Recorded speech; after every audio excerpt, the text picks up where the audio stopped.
Okay, so the first thing that we need to do here is we need to take a look at the actual post itself, read through it, and talk about this sort of mentality. I don't want to just talk about it abstractly.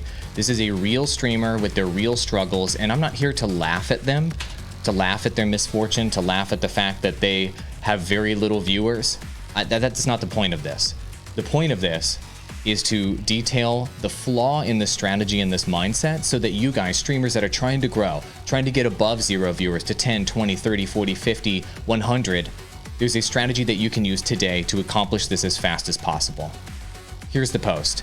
It says, yeah, stream Tarkov for 14 hours. Doesn't really even matter where I did on stream.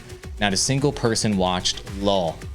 My title game was really weak. That's probably a big part of it, but I'm not bothered by it. I just had fun streaming with no viewers. So what's the longest that you've ever gone without watching? Well, guys, there's a whole stream of threads of people describing their experiences of streaming to nobody, grinding to nobody on Twitch. There's 10.5 million streamers on Twitch. The vast majority of them are getting very little viewership on the platform. They're actually the vast majority of them are under 5 viewers. I mean, stream for like here's one from I'm just randomly choosing here. Stream for like 220 hours in 3 weeks. Half of it was to no one. Streamed for 3 12-hour streams in a row to 0 people.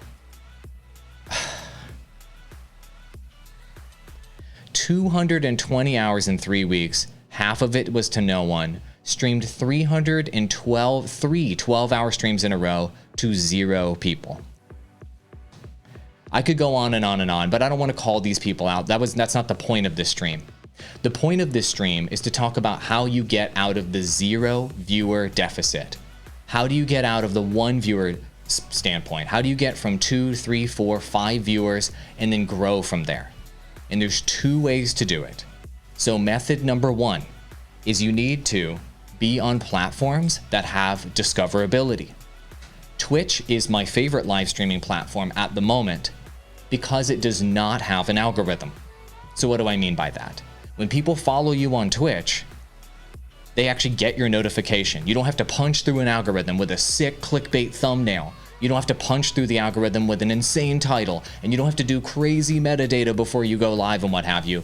Twitch is great because it's got an algorithm where people, if they follow you, they will get the notification that you're going live. You don't have to punch through an algorithm. But there is 0 discoverability there.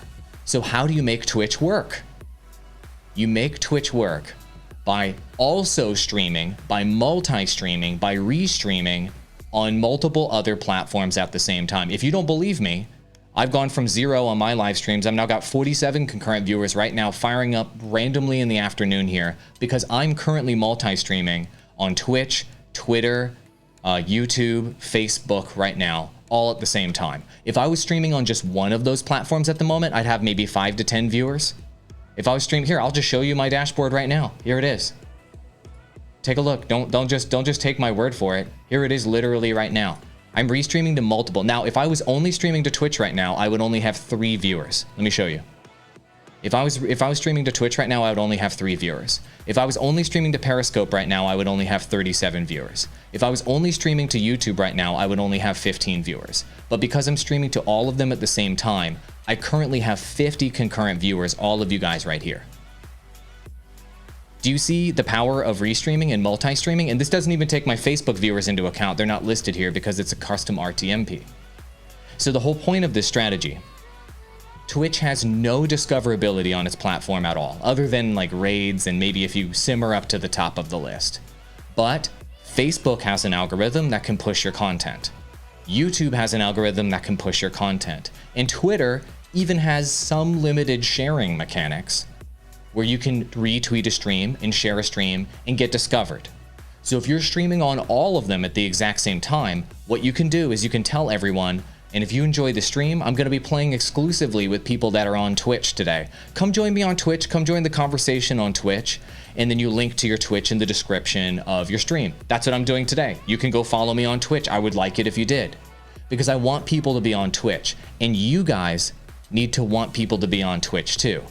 But in order to maximize your time, in order to maximize your effort, and in order to get the maximum yield for the time that you're putting into streaming, going exclusive on one platform is about the dumbest thing you could possibly do.